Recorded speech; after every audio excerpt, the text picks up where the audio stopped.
High desert of Northern California, 1872. A dust storm howls across an abandoned mining town, slamming shutters like coffins.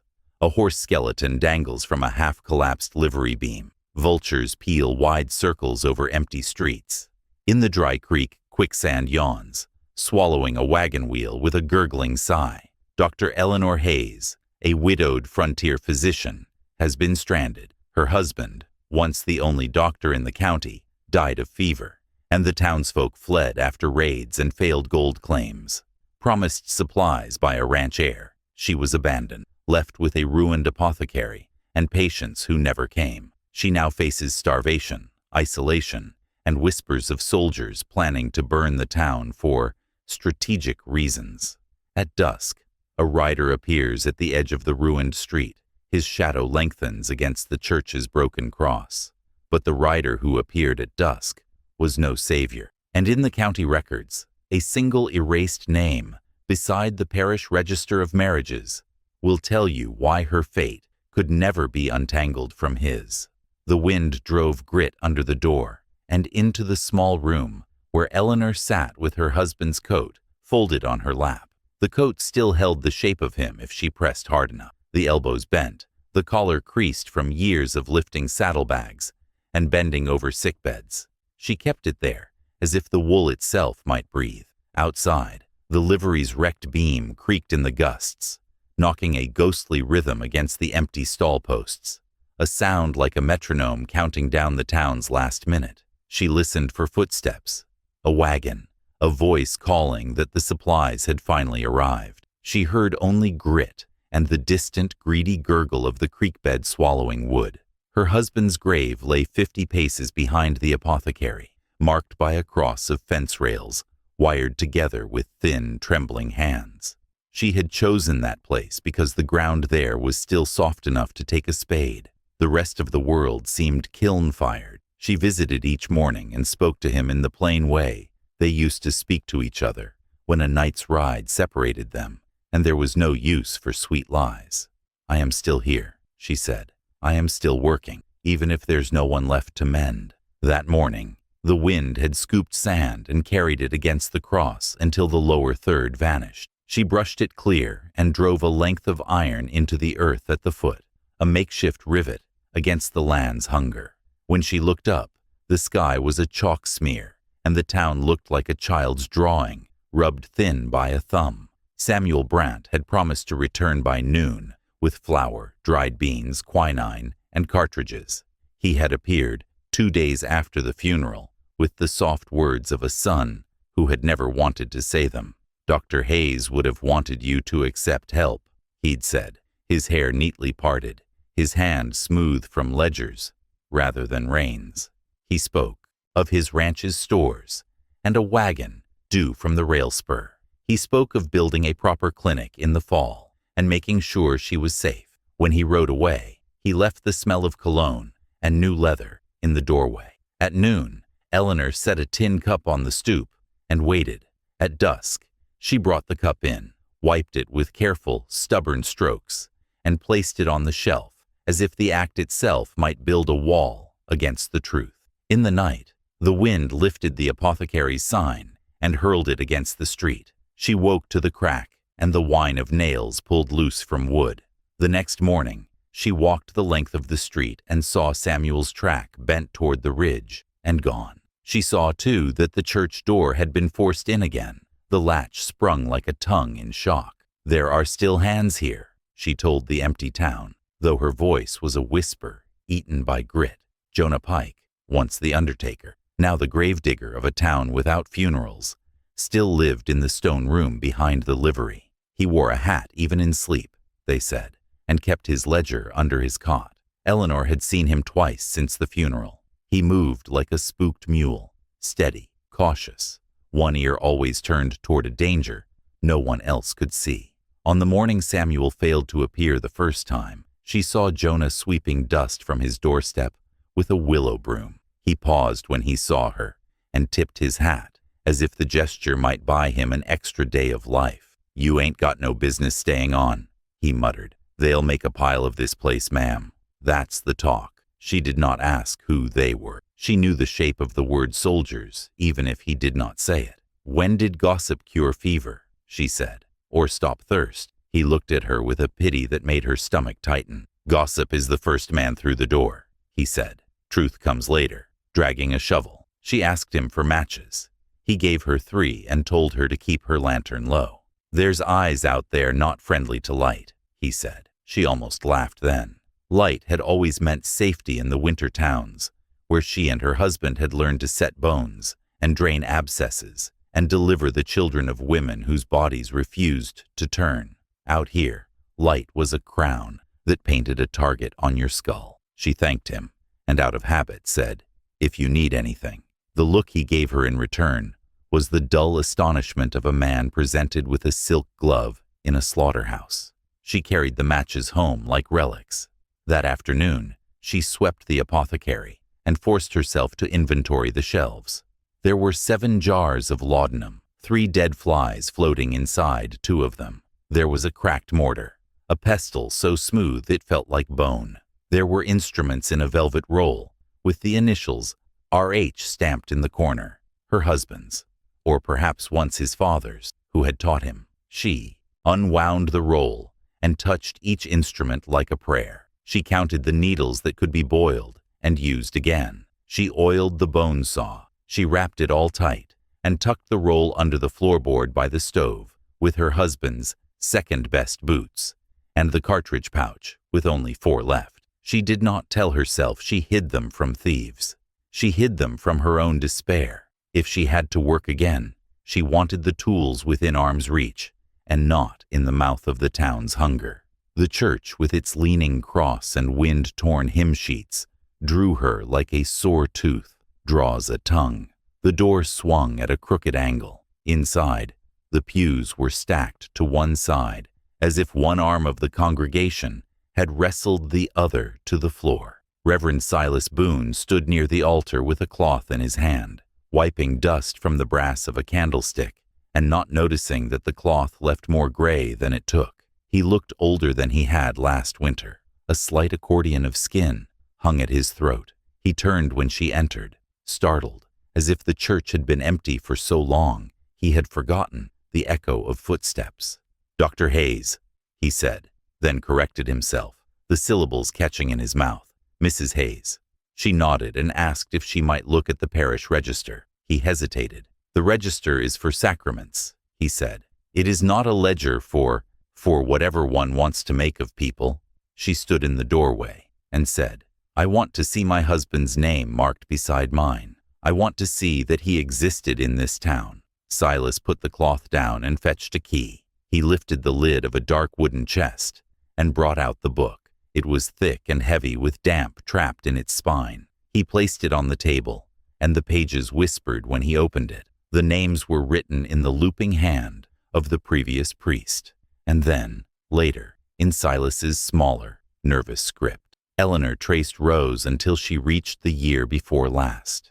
There, the date of her marriage, her name in full, and a space next to it where a name ought to be. The line beside her was erased to the point of tearing. The paper fibers were fuzzed like old cotton. Silas licked his finger and turned a page. The ink bled through, he said, though there was nothing on the other side. Eleanor met his eyes and said nothing. He looked away. "Wind is cruel to paper," he added, as if the land itself bore the shame of that blank. She closed the book and pushed it back. "Keep it," she said. "Tend it." He nodded, but his hands were tense. His fingertips pressed white against the wooden table, like men ready to lift and run. When Eleanor stepped out into the street again, the air ran red with dust. The sun was a coin rubbed by too many fingers. She pulled her kerchief over her mouth and followed the plank walk past the general store, where the window had a star-shaped hole, like a bullet had once tried to escape from inside. She passed the saloon, its doors twisted off their hinges. In the back alley, a cat stared at her with yellow, unimpressed eyes, and then slid away between barrels. She reached the apothecary and shut the door. She wanted to make tea, but there was no tea. She boiled water and pretended. She went behind the shop and stood by the grave. The wind had already gathered a scallop of sand against the iron rod she had driven into the ground. She read aloud the verse she had read at the funeral, because she had not known what else to say. The words were dry in her mouth. She thought, oddly, of Samuel Brant's fingers, clean, uncalloused, lifting her husband's instrument roll last winter to admire it. She thought of the way his eyes had weighed it, not like a relic, but like coin. The rider appeared at dusk, as the hook had promised, in a way the world never does. He sat on his pony beyond the fallen signboard, at the edge of the street, his outline tall and straight against the sky, the church's broken cross hooked like a crooked finger behind him. He waited long enough for the light to change from copper to iron. Then he nudged his pony forward. He did not speak when he stopped in front of the apothecary. He swung down, and the horse blew dust from its nostrils in a tired snort. The man wore a jacket hacked short at the waist and beaded at the shoulders in a pattern Eleanor did not know, but felt the meaning of in the neatness of the stitches. He had a scar that ran from the corner of his mouth toward his ear, as if a word had once tried to escape and had been cut off. He looked at her, and she saw he was not the savior the shape of him had suggested to a starving hope. He was something else. "You are alone," he said carefully, in the English he had learned from someone she would never meet. "I am here," she answered. That was all she had to offer. He removed a small bundle from his saddle. He opened it on her counter and showed her 3 roots, an herb dried to gray threads, and a roll of sinew. "You know these," he said. She knew the first. Her husband had called it Indian tobacco and used it for asthma in cases where the lungs were a bellows you could not get your hands around. The second she had smelled in steam once, when an elder woman had brewed it for a child who shook with fever. The third was bone bright and clean. She looked at the sinew and then at him. "Why bring me these?" she asked. He answered without ceremony. "Men are sick near the lava beds," he said. "Some are ours, some are not ours. Men are still men." He said it in a way that was not a boast, and not a plea, and not a test. She heard in it the simple arithmetic of survival that had guided her and her husband through nights when someone banged on their door and did not stop. She said, "I can come." He looked past her at the shelves. He looked at the lantern. He looked at the edges of the town, where the wind carried sound like a boy scrapes a knife on a rail. "You can come," he said, but there was doubt in it. He had seen the horses' skeletons and measured the distance between her and water. He had seen the emptiness of her pot. She packed what she could carry into a small bag, the needles, a bottle of laudanum that did not hold flies. The roll of instruments stayed under the floorboard because she did not yet trust that he would not vanish, and she would return to a door splintered by a soldier's boot. They walked the horse together to the edge of town. Jonah Pike stepped into the street as they passed, his hat brim low, his eyes like dull coins. He looked at the stranger and then at Eleanor, and he said, "You ain't safe, ma'am." It sounded like a benediction turned on its head. Eleanor answered, "I have not been safe for months." Jonah's gaze flicked to the church. The reverend's window glimmered. The man inside was a shadow, pacing a small square of light. "Be careful what pages you open," Jonah said softly, as if the wind itself were listening. The stranger gave his name without flourish as they reached the old stone well. "Kinta," he said. "My father had another name. It is not a living name now." She did not ask him the name. She repeated Kinta, as if by saying it, she could keep it from being taken by the wind. He nodded approval at the way she said it, the small bow of the mouth on the second syllable. He told her he had been at Lost River, when blood ran into sand, and the men from north of the mountains had shouted that no map would save us now. He did not say how many he had seen fall, or who had fallen at his hand. He did not have to. The scar at his mouth was a line drawn by events she could not write. "I build places that last one day," he said. "Tomorrow the wind eats them." She knew that kind of work. They did not leave that night. The dust deepened. The pony's ears shook with grit. Kinta said they would go at first light. He tethered his horse under the sag of the livery beam, near the hanging ribs. He did not flinch at the sight. He saw it as a measurement, the way a riverman sees a waterline burned into a rock and tells the story of a spring. Eleanor made him a thin soup from the last of the beans. She set one bowl on the counter and one where she sat, and they ate without talking. Like her, he did not pretend the soup was anything but water, salt, and hope boiled until it gave up one more breath. When she stood to wash the bowls, he turned to the shelves and scanned in a way that told her he had not come by chance. He looked for a specific blue bottle and did not find it. "You had more," he said. It was not an accusation. It was a fact laid flat. She nodded. "I had more," she said. "I had a husband, too." He lowered his gaze briefly in recognition of the dead, and then said, "Men with coats like soldiers came." It was not precisely true. It was men who worked for men, who had the ear of soldiers, who wore the confidence of uniforms, without the cloth. It was men like Samuel Brandt, who could put on hardness as easily as a hat when coin glimmered. Eleanor did not explain this to Kinta. She said only, "A man promised to bring supplies. He didn't." Kinta tied the bundle of roots again in silence. A wind eddy lifted the apothecary door an inch and set it down with a wooden sigh. Somewhere far off, coyotes yipped in a chain and then broke the chain, the sound rinsed by distance. Eleanor lay on her cot and felt sleep hunt her and then pass by. She thought of the erased name in the register. She thought of Silas Boone's thin hands on the book. She wondered which line he had trembled more to write, the marriages, the deaths, or the blank. She thought of Jonah's ledger hidden under his cot and what pages might be missing there. She thought of Samuel's neat part and his promises like white strings laid on the ground to trip the unwary. She thought of hunger and of her husband's throat the night the fever peaked, how his pulse had rolled like a trapped horse, and then slowed, and then stopped with a sudden, brutal decision. When she slipped into a dream, it was the old square in spring, and her husband was walking toward her with his medical bag, and she could not make her feet go, and he walked past her with a smile that carried her name, and when she turned, she saw he was stepping into the church, and Silas Boone was waiting with a pen and a cloth, and a small flame cupped in his hand, and the register's page lifted and curled, like a leaf, in heat. They left at dawn. The sky had the pale wash of tin. The dust slept for an hour, perhaps in respect for morning. Kinta walked in front. Eleanor led the horse. They moved south toward the dark teeth of the lava beds, where the world had once spilled fire and then hardened it into knives. At the edge of town, Eleanor looked back once and saw the church's crooked cross cut against the sky like the arm of a man trying to remember an oath. She and Kinta did not speak much. Each step had its own words in the ankles and lungs.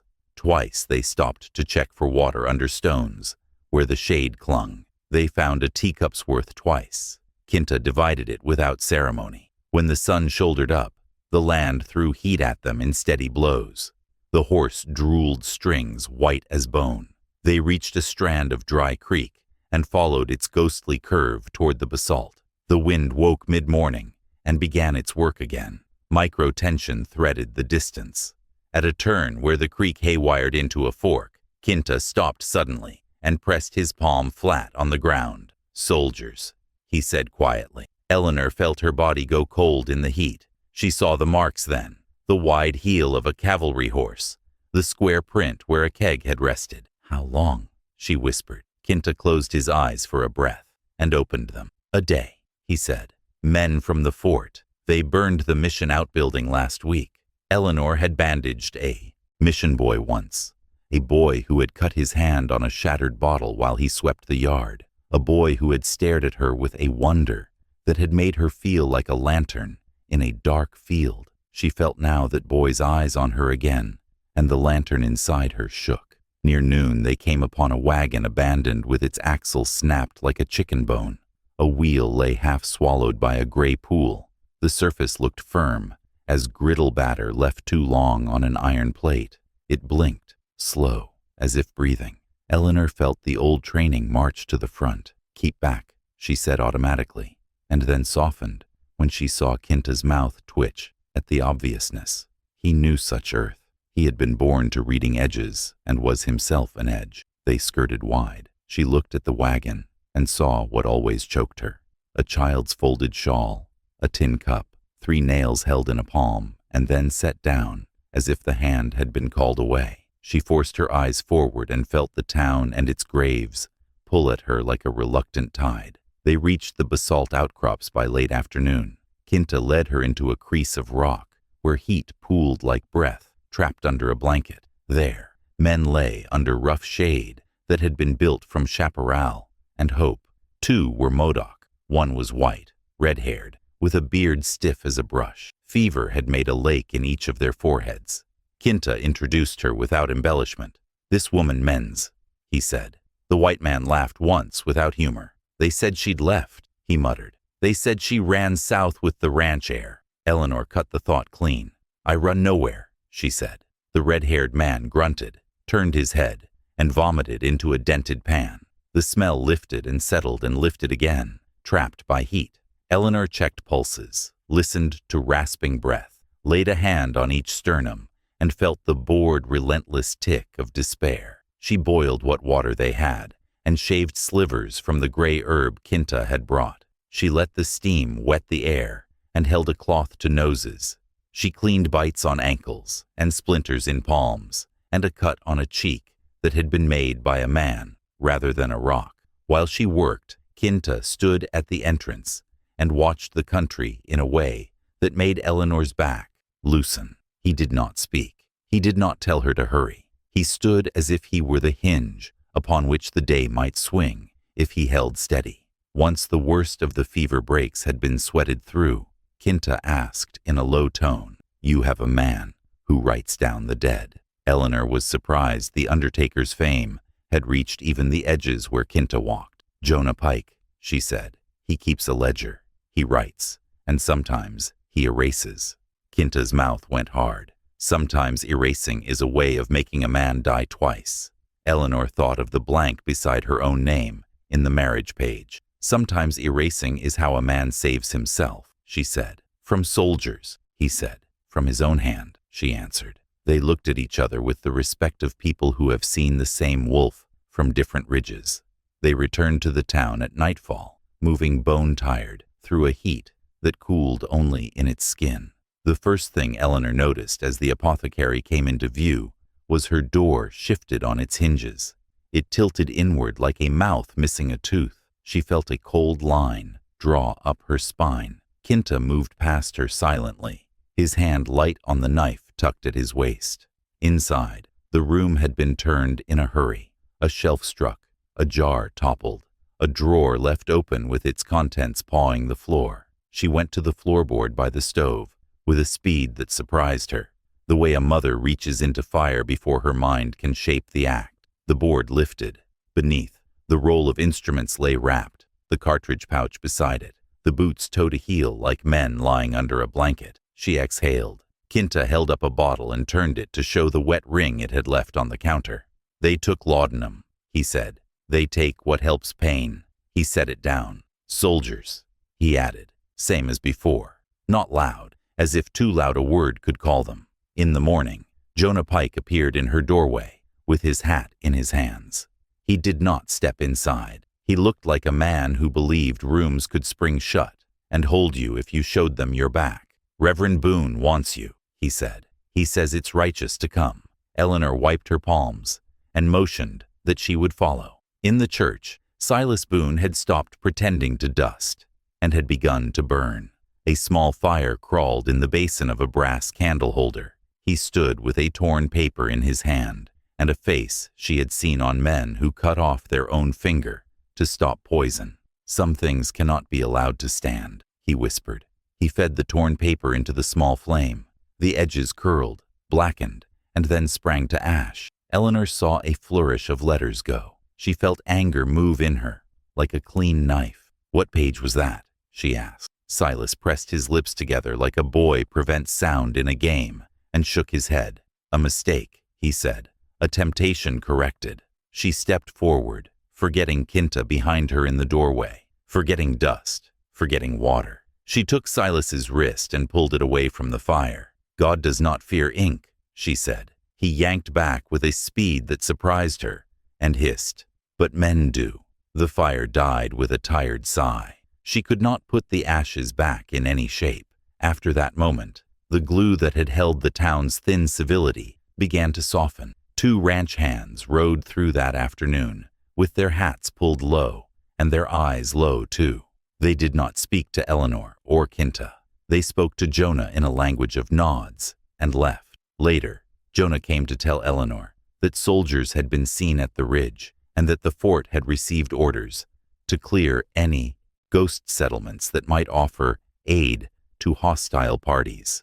Eleanor heard the words, hostile parties, and saw Kinta's scar widen into the ghost of a grin that had nothing to do with amusement. A man's party changes depending on who wrote the invitation, he said. She could not help it. She laughed once, a dry bark that made her throat itch. The sound drew the cat to the door, where it sat and stared with the same unimpressed yellow eyes, and then left, as if laughter was a waste. On the 3rd morning, Eleanor woke to silence that was wrong. It was too complete, as if the wind had been told to stand in a corner. She stepped outside and saw the sky heavy with stillness. She heard then a small sound, like a lick of water where no water was. She looked toward the creek bed and saw the pool of quicksand paler today, like a sick thing. She started toward it. Kinta called softly from the livery. Leave it. She waved that she would only look. 20 paces from the edge, she saw the shape. At first she thought it was a sack. Then she saw the tiny hand, the fingers rigidly spread, as if counting. The wrist was gone into the gray. Eleanor's legs moved before her mind could manage them.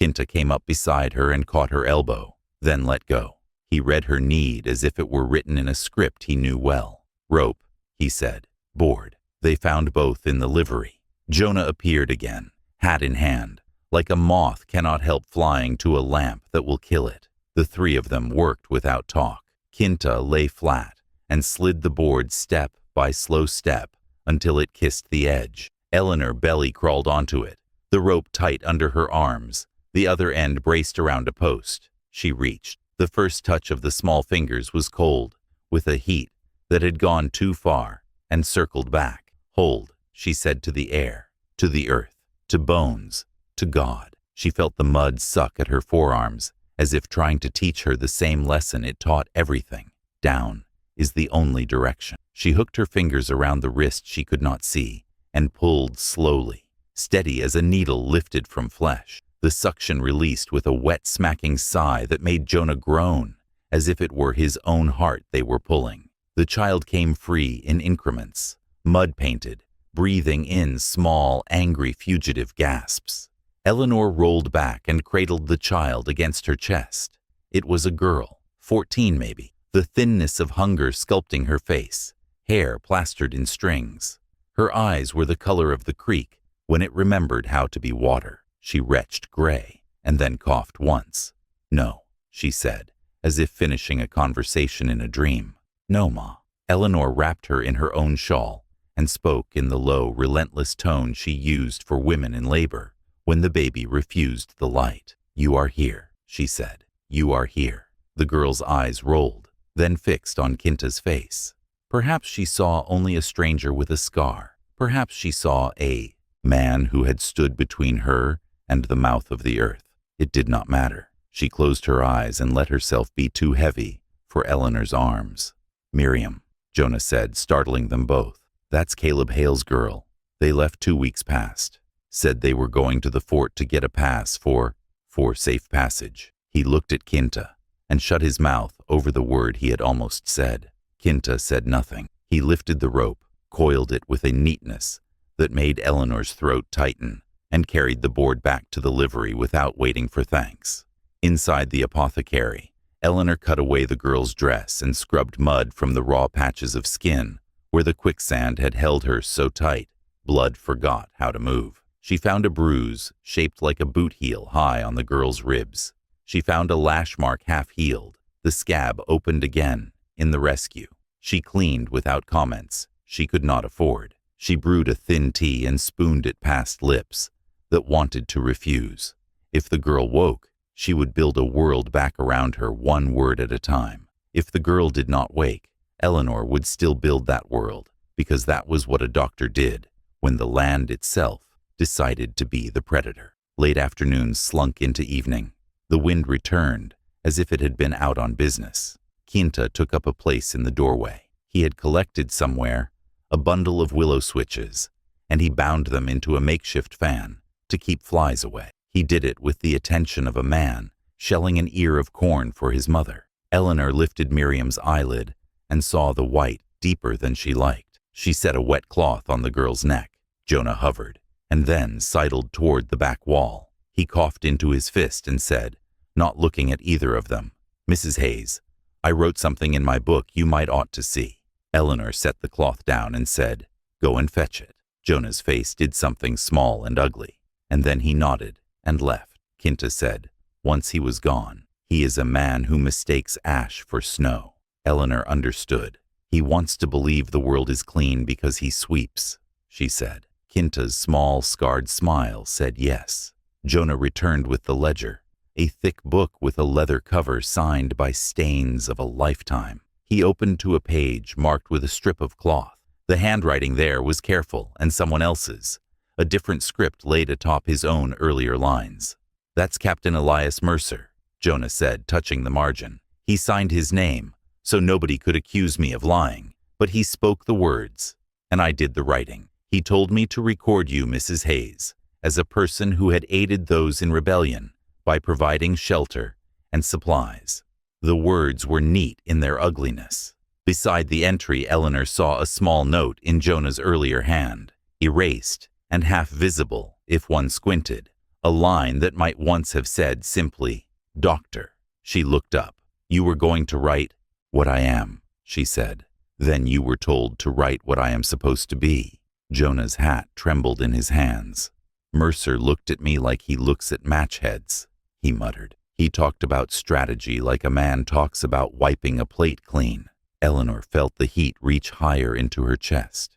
"When did Mercer say this?" she asked. Jonah glanced at the door as if expecting the man to step through it like a conjurer. "2 nights past," he whispered. "He said the orders is to clear any place that might harbor the enemy. He said your name is in his head." Quinta set the willow fan down. "Names in men's heads weigh more than stones," he said. Evening darkened until the room's corners felt like mouths.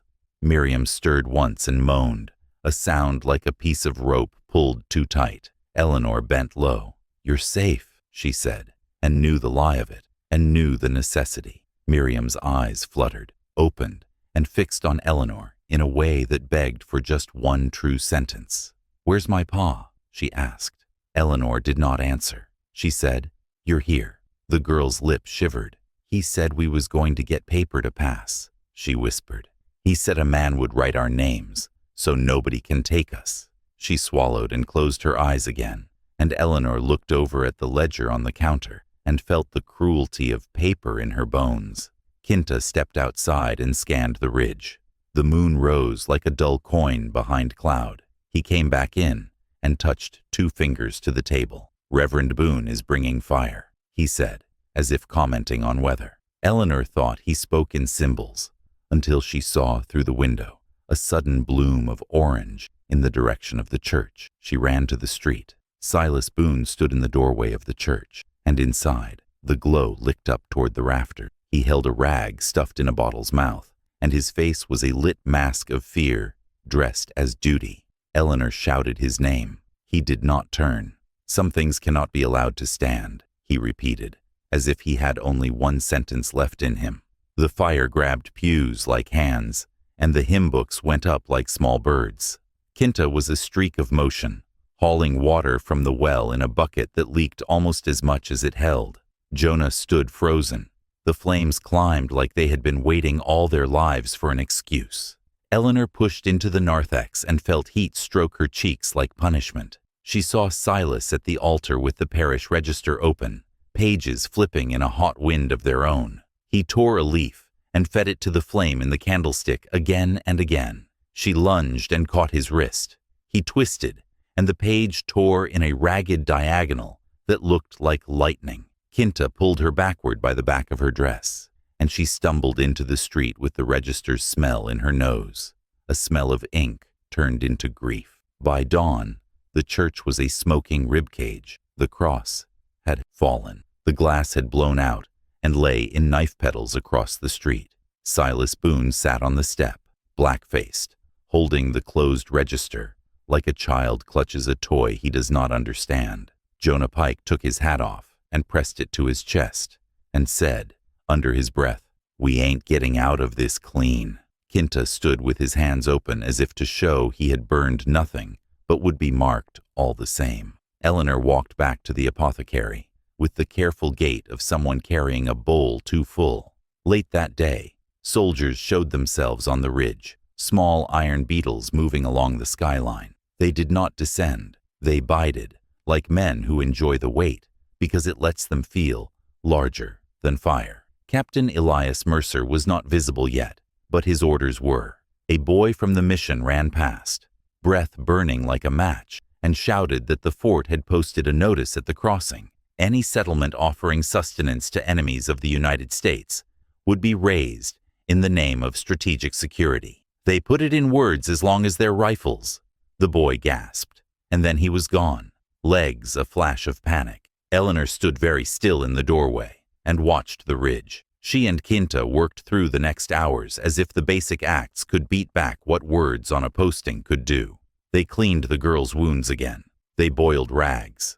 Kinta rebuilt a wall inside the livery, with planks scavenged from the saloon, a little brace against the sense that everything leaned. As night settled, Eleanor took out her journal, the thin one, not yet burned by a priest's panic. She wrote in a small, even hand, Miriam Hale, 14, rescued from quicksand. Contusions suggest human agency. She wrote this because she believed that writing the truth stamped the truth into the world the way a brand stamps iron into flank. She heard hoofbeats then, not many, but the kind that move with an authority that comes from papers in a man's pocket. She closed the book and slid it under the counter. 3 cavalrymen stopped in front of the apothecary. Their horses were the color of coin, left out in the rain. The men wore the uniform of a nation that considered itself civilized. The man in front had eyes the pale color of a man who never let the sun all the way in. He saluted with 2 fingers, lazy as a cat. "Mrs. Hayes," he said, "I am Captain Elias Mercer. You have something that belongs to the Army. Several somethings. Come on out." His voice held the confidence of a man who believes words and bullets are brothers. Eleanor stood in the doorway and did not step down. "I have a sick child," she said. "Bring her," he answered, as if the world were a crate he could load. Kinta moved to stand at Eleanor's shoulder. Mercer's eyes flicked to him, and a smile cut the corner of his mouth. "Well, there we are," he said lightly. "It seems the report I signed is not wrong." Jonah Pike, somewhere behind them, made a noise like a man dropping a plate he cannot afford to break. Silas Boone appeared, face white under soot, and raised an uncertain hand as if he could bless the moment into changing. Eleanor felt a coolness come into her. It was not surrender. It was the clean calm that had settled on her in rooms where someone bled and screamed, and her hands had to be still. "Captain," she said, "if you want to burn something, you may as well start with your own notice. It will save us a trip to read it from memory." Mercer's smile thinned. "Bring the girl," he said again, and this time his hand dropped to the butt of his sidearm in a casual caress that was worse than a brandish. Miriam moaned from inside. The sound was small, but it traveled like a bell in the thin air. Eleanor did not move. "She is not your enemy," she said. Mercer shrugged. "If she ain't, she's bait for them that are." Kinta's jaw moved once as if he had a word in his teeth and chose to chew it rather than spit it. "There is no honor in hanging a child," he said. Mercer's eyebrows lifted in surprise, in contempt at a man who would speak to him in that steady tone. "Honor is a story we tell the dead," he said. "I'm here for the living." He gestured. 2 soldiers slid from their saddles and started up the steps. Kinta set his foot on the top step and did not move. The 2 soldiers stopped, not because of any weapon. They could not see the blade tucked in his belt, but because the air between Kinta and the doorway had changed weight. Mercer's smile dropped off his face like a mask, losing its strings. "Arrest them," he said, almost bored. "If the town burns, It burns. There was a scuffle then, brief, a snap of wood like a child's toy broken, a small white star cut into the night by the flash of a struck match against stone as someone lit a signal. In the confusion, Miriam woke in fear and tried to sit, and Eleanor had to press her gently down again, whispering, "You're here, you're here," as if the words were a fence she could build in 3 breaths. Outside, Silas Boone reached for something, the register perhaps, then remembered it was already wounded. Jonah Pike hovered with his ledger clutched to his belly, the words inside flammable even before fire touched them. Captain Mercer lifted his pistol and aimed it not at Eleanor or Kinta, but at the apothecary sign still half hanging on its bent nail. He fired. The sign cracked. The noise folded the night for a second. When the echo unrolled, the small flames at the church's bones flickered like a low cheer from a far crowd. Eleanor stepped forward, chin up. "Captain," she said, "if your aim is better at men than at wood, shoot me." It was not courage. It was arithmetic again. If he shot her, Miriam might live, Kinta might run, the ledger might be the only witness. Mercer lowered the pistol with a little laugh that did not reach his eyes. "Not yet," he said. "First you and that. Man will come with us. Then we'll see what you are when your friends sing." He nodded. A soldier stepped forward with rope. Miriam's voice came then, thin, but sharp enough to cut the moment. "No," she cried. Their heads turned, all of them, soldiers and priest and undertaker, and scarred warrior and widow. The girl tried to push herself up, fell back, and pointed a shaking finger not at Eleanor or Kinta or Mercer, but at the church's smoldering door. "He burned the names," she whispered, as if accusing the wind itself. Silas Boone flinched, like she had thrown a stone. Mercer's mouth curved with interest. "Names," he said softly. "Those matter." He looked suddenly more alive. "Bring that book," he told a soldier, pointing to the register half visible on a table inside the charred vestibule. "We'll take it along. We'll make sure all the names are right." At that, Reverend Boone did something no one expected. He lunged. He snatched the register, clutched it to his chest, and ran into the nave, where embers winked like eyes. Mercer swore and started after him. Kinta moved quicker. He disappeared into the smoking ribs of the church with a fluid grace that made Eleanor think of a boy sliding between boulders to escape a flash flood. For a second, everyone froze, held in a picture that would not explain itself to any later telling. The captain with his pistol up, the widow with her empty hands up, the undertaker with his book a shield and a confession, the priest with his arms around a bigger book, the child pointing like a prophet who woke too soon. Then the flames found a beam that remembered treehood and let it go. It cracked, sparks lifted, smoke thickened. The church exhaled a breath black as a swallowed night. Outside, beyond the edge of town, the gray mouth of the quicksand pool sighed once and took the rest of the broken wagon wheel quietly into itself, as if to say that all things come to rest, one way or another. Inside, Eleanor heard Kinta shout once, not fear, not pain, but a word in his own tongue that rolled like river rock. And then the figure of him came out of the smoke, the register in his hand, his hair and shoulders dusted with ash, like a man already old. Silas Boone stumbled after, coughing, eyes wide, hands empty, as if something had been pulled through him and left a hollow with walls. Mercer stepped forward and reached for the register. Kinta did not hand it over. He looked at Eleanor instead. "A name is a door," his eyes said. "Who do you want to let in?" Eleanor lifted her chin. She felt the weight of her husband's erased line and the ink that had never learned to settle there. She thought of Miriam's thin finger accusing not men, but loss itself. She thought of Jonah's ledger, where a word could make a woman an enemy. She thought of the sealed hospital file that did not yet exist, and the hand that would tremble above the word widow. She said to Kinta, "Steady, we build a clinic." Kinta nodded once, understanding the kind of answer she had given, one that seems to step sideways, and is in fact the only forward. Captain Mercer's men tightened their rope in their hands. The first loop opened like a mouth. The wind rose. From somewhere behind the saloon, a paper, maybe a hymn sheet, slid into the street and stuck against Eleanor's boot. She reached down without thinking, picked it up, and pressed it into Jonah's ledger as a marker, as if a song could hold a place in a book that had forgotten its own kindness. Mercer's eyes narrowed. "This is your final chance," he said. He pointed at Kinta with the bare, casual rudeness of a man who points at a deer before he shoots it. "Give me the book. Give me the man. Bring out the girl, or watch the rope find work, and your buildings find fire." The muscles in his jaw worked. He enjoyed giving choices that were not choices.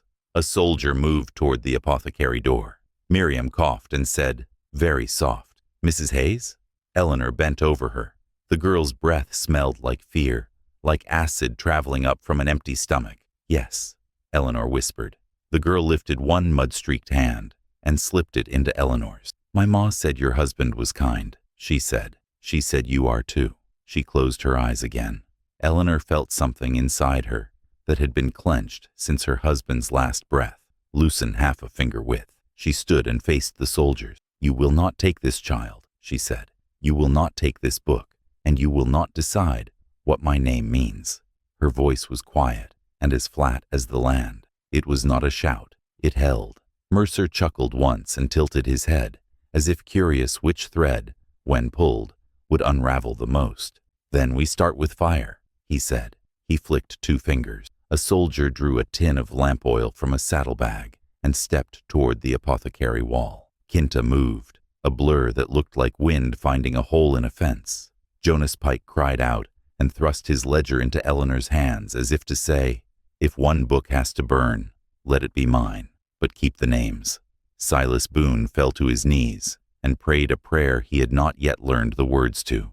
The wind carried sparks from the church's ribs and scattered them like seeds. And on that breath, the town poised between ember and ash, rope and hand, oath and name, fire and water. A riderless horse screamed from the ridge and pounded down the slope with a Union flag ragged from someone's attic tied to its saddle horn. The soldiers startled. Mercer swung his head.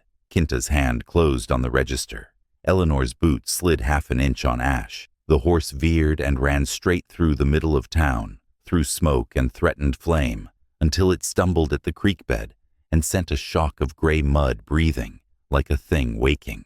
Miriam's eyes jolted open, and she grabbed Eleanor's wrist in a clamp that hurt. The riderless horse tore through the street and blew past the apothecary like a sudden decision. The ragged flags snapped and cracked and made the soldiers look where their training told them to look, toward symbols, toward noise, rather than where danger actually lived. Kinta moved in that lean space.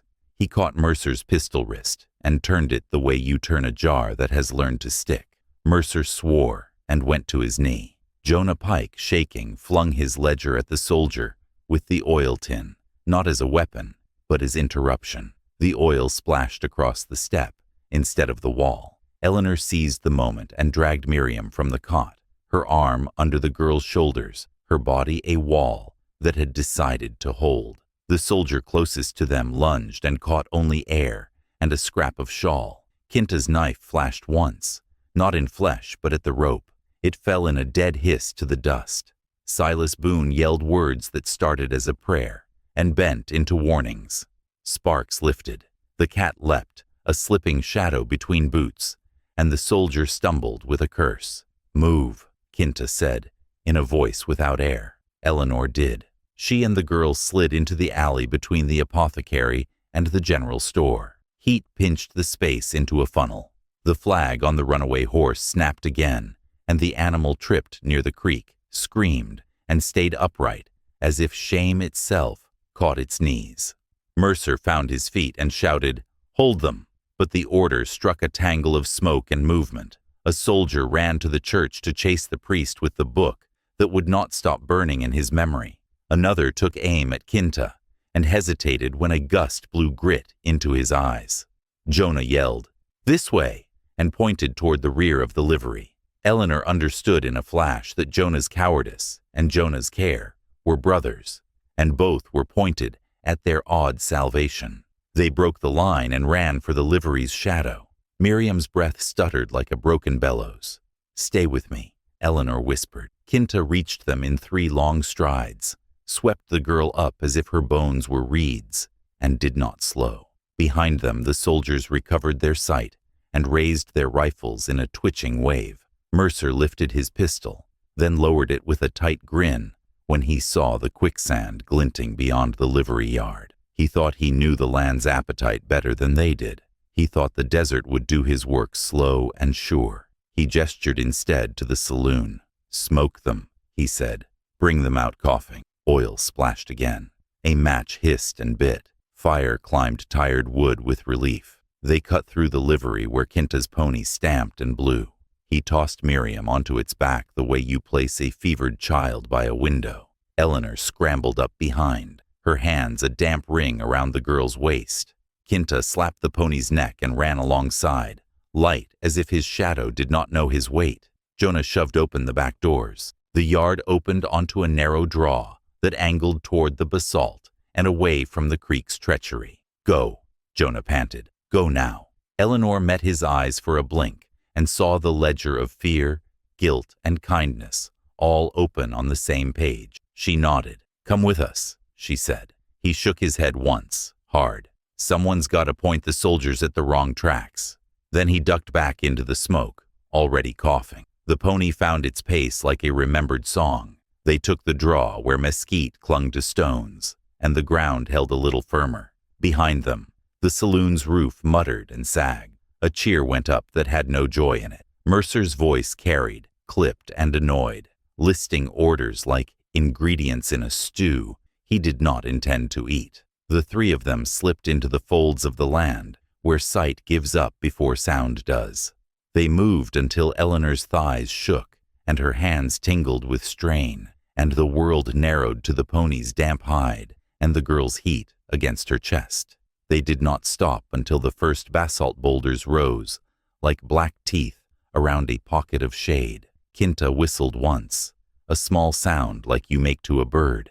Rocks answered in the shape of another man, older, hair in a gray knot, face like a piece of leather folded and refolded until it kept the crease. He said words in Kinta's tongue that Eleanor did not know and would not pretend to know. Kinta answered with the flat respect sons use. He pointed at Miriam. The older man's eyes softened without losing their edge. He lifted the corner of the shawl with a fingertip and nodded. He spoke to Eleanor then, in slow English that tasted of patience. "You mend?" she said. "I mend."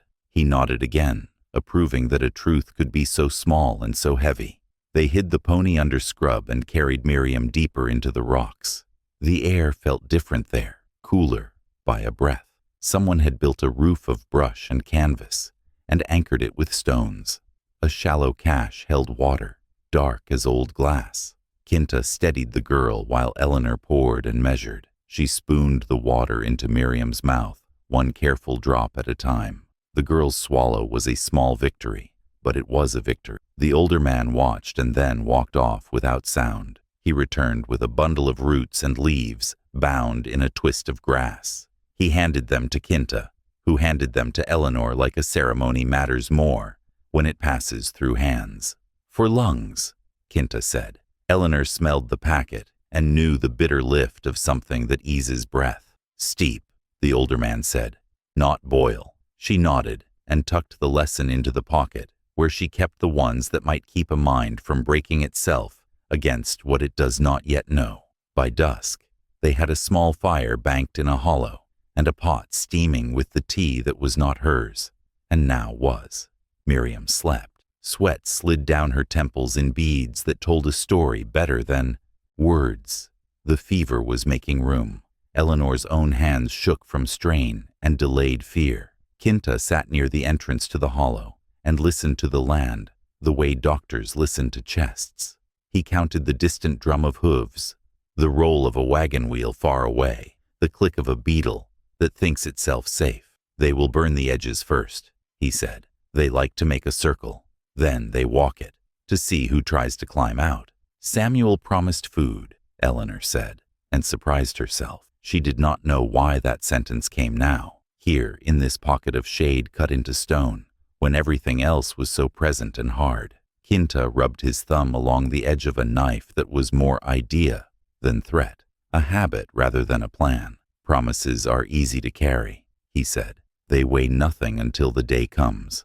Eleanor let out a breath that held 6 months. He took my husband's instruments in his hands, like he had the right, she said. He admired the Polish. Kinta's mouth tilted toward the scar. Men like the look of a thing more than the work of it. That is how some wars are born. The older man returned with a small bundle wrapped in cloth. He set it down and unwrapped it. It was a set of bone needles, straight, smooth, points polished with long, repeating intent. He laid them on Eleanor's palm. The warmth of them felt like a hand on her hand. "You teach, I learn," he said, in his slow English. "I teach, you learn."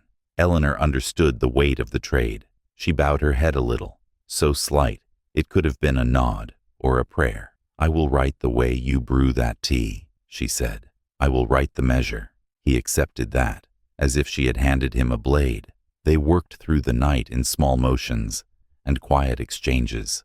Miriam woke twice and fell back into a sleep that was less like drowning.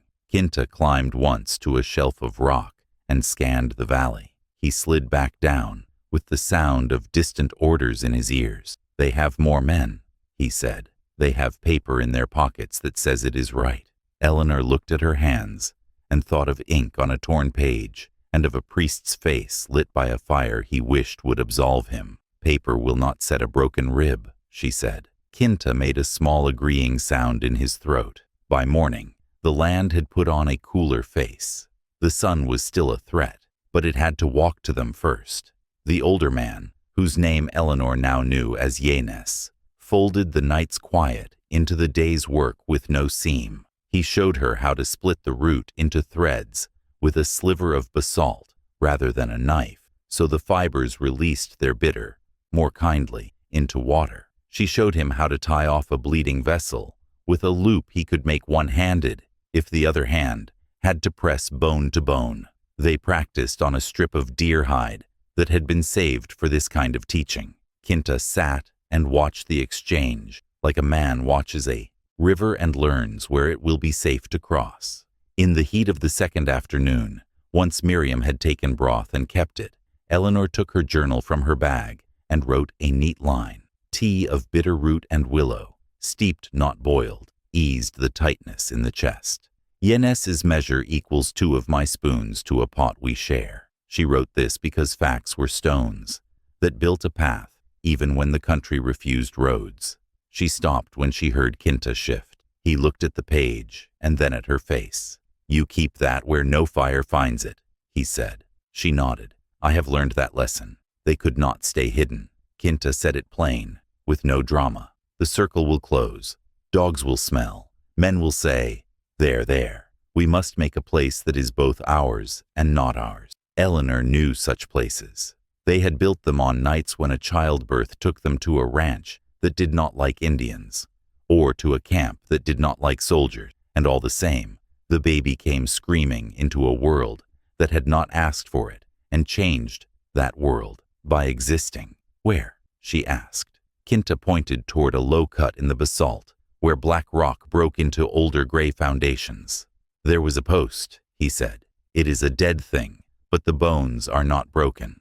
They moved at sunset and reached the abandoned post at dark.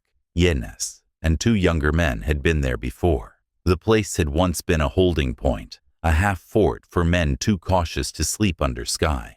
Its walls had not survived. Its floor had. A line of stones sketched the rectangle of a building that had decided not to stand. A cistern, long ago lined with clay, held a cradle of water no one could see unless they knew it was there. "We cut the brush here," Kinta said. "We build there." He pointed to a wall of rock that bowed outward. "Smoke will go like a hand goes out a sleeve." Eleanor looked at the stones and felt a small, defiant shift in her chest. "We build a clinic," she said, and her voice made a shape in the air. They cut brush. They carried rock. They laid poles. They stretched the old canvas and pegged it with stakes made from branch and hope. When they were done, the place still looked like a ruin, which was good. A ruin invites no one. Inside, though, they set a table, level, as a leveled heart. They cleaned the instruments Eleanor had brought, and the bone needles Yenes had smoothed. Kinta set a pot on a flat rock and built a hearth under it that breathed even when the wind thought it owned breath. Miriam, propped on blankets, watched with eyes brighter than the day before. "Is this a hospital?" she asked. "It's what we have," Eleanor said. "Sometimes that's better than a name." They had barely tamped the last stake when a scraping sound in the rock brought all hands to stillness. The young men reached for bows. Kinta laid his hand sideways. "Wait." Out of the notch came Jonah Pike, walking slow, hands up, hat forward like an apology. He looked like a man who had been smoked like meat. His eyes were rimmed red. "They burned the saloon," he said pointlessly. "Then they burned the rest because it made them feel like they were deciding something." He swallowed. "They asked for you, Mrs. Hayes. Captain Mercer wanted to see you tied first." He looked at Kinta and dipped his hat a fraction lower. Then they aimed at him. They missed. He took a breath that trembled. "I brought something." He set his ledger on the table where Eleanor had just set her scalpel. He opened to a page that had seen several hands. His own, Mercer's, and now, scrawled in a different, higher-tensed hand, the county sheriff's deposition. The line began with detached words that tried to sound calm, and could not. "I, Sheriff Walton, do aver that Eleanor Hayes, widow of the late doctor, rendered succor to hostile parties, and did obstruct the lawful purpose of the Army of the United States, by harboring one Modoc male, age unknown, and by refusing the surrender of one white minor, Miriam Hale, to authority, that she moreover provided medical stores to foes, and that her name should be added to the register of treasonous sympathizers." Eleanor read it once, and felt the shape of each word like gravel under a bare foot. Jonah's finger hovered above his own faint, erased note that had tried, weakly, to write simply "Doctor," and then had rubbed itself thin. "They made me copy it," he whispered. "They said it has to live in more than one book." Kinta stood very still. His stillness had weight. Yenes looked at the deposition, and then at Eleanor, and then at the door, and then at the small girl who had almost been taken into the earth. "A word can be a bullet if a man writes it right," he said. Eleanor closed the ledger gently, as if soft hands could change its charge. "A word can be a bridge if a woman writes it right," she said back. She slid the ledger to Jonah. He did not take it. He stared at it like a snake that has been asked to bite itself. "I buried men under names that weren't theirs," he blurted suddenly, as if the confession had been waiting behind his teeth, and now the door had swung. "I did it because a soldier asked me once to make it tidy after a skirmish. I did it because Silas said, sometimes mercy is letting a man's wife think he died a Christian. I did it because Samuel paid me to say 2 men died, who didn't, so the tally would make his ranch look hit worse than it was, and he could claim more of something. I don't even know. I done all of it, and I don't know which sin is worse." Silence took a seat at the table with them, and did not mind the company. Miriam shifted and winced. Eleanor's hand went to her shoulder before her mind did. "Thank you for telling the truth," she said to Jonah without looking away from the girl. He let out a breath like a man who has finally put down a bucket he carried too long. "The sheriff's words will hang from the courthouse door tomorrow," he said. "Brant will clap when they do." He looked at Eleanor then, really looked, and his face changed shape in a small, important way. "I'm sorry," he said, and you could tell that this was the apology he had meant to keep for himself and had given away. He left them because he could not yet stay. He wanted to be useful and did not know how. He said he would listen and mislead and make tea for soldiers who thought they owned him. He promised it, with the scared courage of a man who had not married his wife, but still loved her, as if vows had weight. Kinta watched him go. "He is a fence with a loose post," he said. "Sometimes that is where the coyote squeezes through and lives." Yenes grunted approval. "Or where a man gets his foot caught and loses it," he said. The two truths stood side by side like men in a line who do not know yet which direction they will march. The days that followed taught the clinic how to breathe. Word traveled by routes men in coats could not trace. A Modoc boy with a deep cut in his leg came at dusk and left before dawn with stitches like neat seeds planted in a row. A ranch woman crept in with a child who wheezed and went home with a cloth steeped in bitter that let the boy sleep without fighting for every scrap of air. Yanus taught Eleanor which plants hid sweetness where you would not expect it, and which offered poison with a pretty face. Eleanor taught Yanus how to count heartbeats per breath and how to read the story a pulse tells when fever climbs down. Kinta caught a rattler near the threshold and killed it with a blow so fast the eye could not record it. He skinned it with neatness and used the skin to bind a weakened joint on a bow, the way Eleanor had shown him to wrap a sprained wrist. Miriam's color crept back from wax to flesh. Micro-tensions marked every hour. A hat left on a rock that was not one of theirs. A glint at the ridge that might be a rifle, might be a hawk. Smoke on the horizon that could be brush or could be a house. Eleanor felt her body learn to hold fear in a place where it did not fog her hands.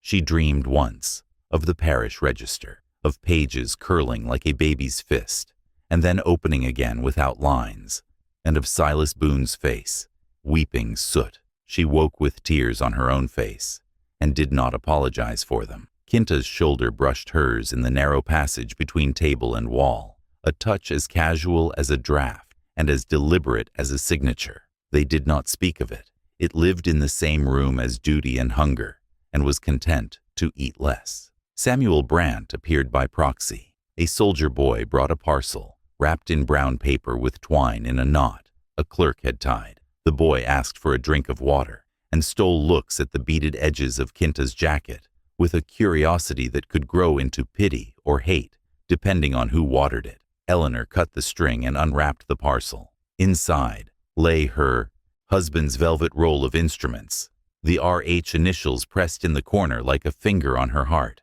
But the roll was nearly empty. The best of it was gone. The long-handled forceps were missing, the finest needles, the small scalpel with a mother-of-pearl handle that her husband had used, with a grace that felt like music. In their place lay a folded note in Samuel's neat hand. Inventory, partial. Army requisitioned the rest under Mercer's authority. Will settle accounts upon your compliance with the fort's directives.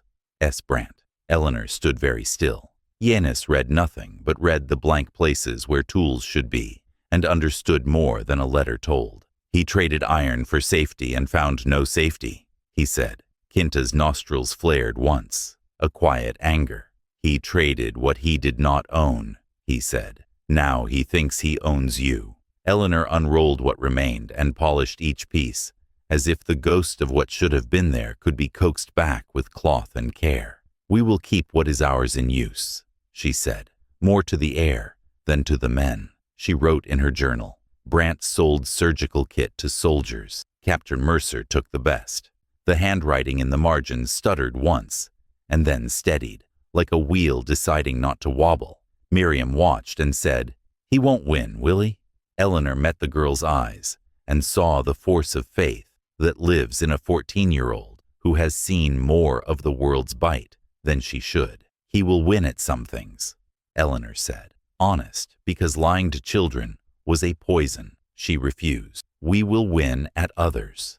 Like breathing, Miriam said. Like breathing, Eleanor agreed. Reverend Silas Boone came at dusk one evening with Ash still clinging to his cuffs, and a look in his eyes like someone had moved the altar while he slept. He stood in the doorway and did not cross the threshold. This is sacrilege, he said, and his voice tried to be strong and managed only to be loud. This arrangement, this place. He gestured as if the air insulted him. You have put your hands with heathens and your heart with traitors. You tempt the wrath of... He stopped because the sentence he wanted had fled and left him with the thin tail of it. Kinta did not answer. Yanus did not move. Eleanor wiped her hands on a cloth and stood in front of Silas, so he would not have to look past her, at the people he had been trained not to see. We are mending, she said. If God is angry at that, he will have to say so himself. Silas's mouth worked. He looked at Miriam. The girl looked back, level as a level. Something in the Reverend's face buckled, a small collapse that did not bring the roof down, but made the rafters creak. "They are saying your name on papers," he said.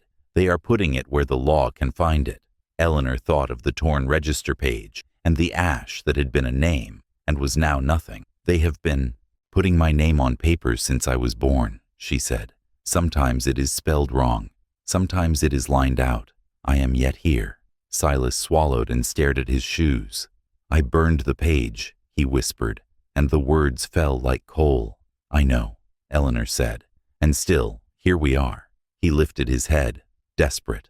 "I did it to save you from scandal," he said, and the lie was so eager, it tripped on its own feet. Eleanor let it lie where it fell. He turned and left, as if his own shadow had ordered him away. A week learned to breathe around them. The clinic's ruined shape hid the work inside. Stories traveled where boots could not. A Modoc mother brought a baby with a cough that sounded like a bark. A ranch hand limped in at midnight with a gash from a wire fence meant to hold cattle, and now holding him. Eleanor and Yanis worked side by side and did not get in each other's way. Kinta slept in slices and woke at the sound of a beetle scratching its wings on rock. Miriam began to sweep the floor each morning with a twig broom, like she was brushing away the names that tried to stick to them. The army's circle tightened twice. Dust on the ridge darkened in ways that spoke of men watching. Once, a note appeared pinned to a mesquite with a knife. "Surrender the Modoc and the miner." The handwriting was large and confident. The knife was a good one, steel that held an edge. Kinta pulled it out and handed it to Eleanor. "Take what they offer when it fits your hand," he said. She set it beside the bone needles, like a strange cousin who might prove useful in a pinch. Jonah came and went with news that tasted like metal. "Sheriff Walton nailed the deposition beside the store door," he said. Men read it and spit, not at the words, at the space where their own names might go next. He shifted his hat. "Brant has ugly friends now, men who laugh at widows and dogs." He swallowed. "I put 2 bodies in the ground last night, not from war, from whiskey and foolishness. I don't know which ledger to write them in. Sin, accident, weather." The heat broke one afternoon, and the sky pulled a dress of cloud over its shoulders. The smell of rain walked down the valley before rain itself dared. Eleanor stood outside the clinic and let her face learn the feel of air, not trying to kill her. Kinta stepped up beside her and pointed at a line of ants cutting across the dust, with a crumb so large it looked like a man dragging a trunk. "They share," he said. "But if another ant from another mound comes, they kill him." He said it without judgment. "We are not ants," Eleanor said, and the sentence tried to be brave and only managed to be stubborn. Kinta's scar bent. "We are not," he agreed. "We have stories. Ants have only the one."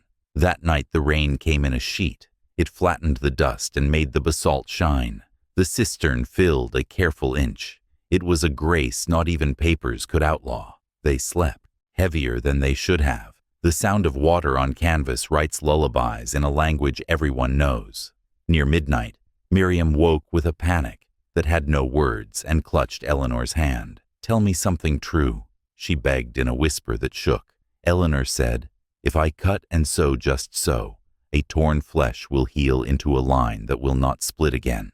Miriam nodded, comforted by a promise of muscle rather than heaven, and slept. Eleanor watched the canvas belly in and out with the wind and thought, with a sudden harsh gentleness, that she could love a man like Kinta without it making a future, and she could choose to do the work in front of her without it needing a blessing from the men who wrote on doors. In the morning, the rain had rinsed the world and left it cooler by a narrow word. Jonah appeared with his hat dripping and a wrapped bundle under his coat. He set it on the table and peeled back the cloth. Inside lay a small tin cylinder with a red seal stamped by the county. "Seal of Hospital Archive," the circle read, though the year would not be pressed into it for a decade yet. Eleanor stared. Jonah lifted his hands. "I didn't steal it from the future," he said in a rush. "I took it from Brant's desk. He had it made up to look like a hospital file because it makes him feel important, to touch the future with his fingers. He keeps blank papers in there and writes what he wishes were true." He sucked in air. "He had written your husband's name. He had written mine. He had scribbled out the part where he sold your kit and wrote donated over it. He's building a world he can live in, and he aims to trap us in it. Eleanor touched the tin and felt the cold soberness of it. He thinks paper is stronger than bone, she said. Sometimes it is, Jonah said softly. That's what scares me. Kinta turned the cylinder in his hands and then set it down as if it might bite. Yenes snorted like a horse does when it smells something that masks more dangerous scents. You bring this to us, why? He asked. Jonah swallowed. Because they posted a date, he said. Mercer, Walton, Brant behind them like a shadow pretending to be a man. They're coming tomorrow. They'll bring rope and a fire. They'll read that deposition out loud so the sky remembers it. His mouth twisted. They'll ask the Reverend to bless it. He'll sweat. He'll say words. Then they'll reach for the child, then for the book, then for the man, then for you. Eleanor washed her hands, though they were not dirty. It gave her 10 seconds to let panic run its quick lap and tire itself. When she dried them, her fingers were steady. We move the girl, she said. We move the book. She looked at Kinta. We do not move you. His mouth made a shape that could have been a smile or a refusal. I am a stone, he said. They break their foot on me. Yenes nodded once. We make them step wrong, he said. We make them choose which foot to favor, and then we cut that foot from under them. His eyes glittered in a way that had nothing to do with light. They planned as people do when planning is a kind of breath. They cut brush and piled it in places a man would think he could hide behind and find only thorns. They cleared a path through a seam in the rock that smelled of damp and secrets, and set there a blanket and water for Miriam. They wrapped the parish register in waxed cloth and tucked it into a crack high in the wall that only a small hand could reach. Eleanor took her journal and slipped it under a stone near the hearth, where only a woman looking for fuel would look.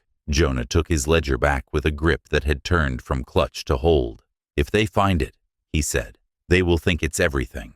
But it ain't. He touched the side of his head with a finger that had probably touched too many dead. Some of it is written here. Dawn stretched cold and slow. The clouds had walked away in the night and left the sky bare. Dust again considered its tricks. The sound of horses came thin, then thicker. The clinic held its breath.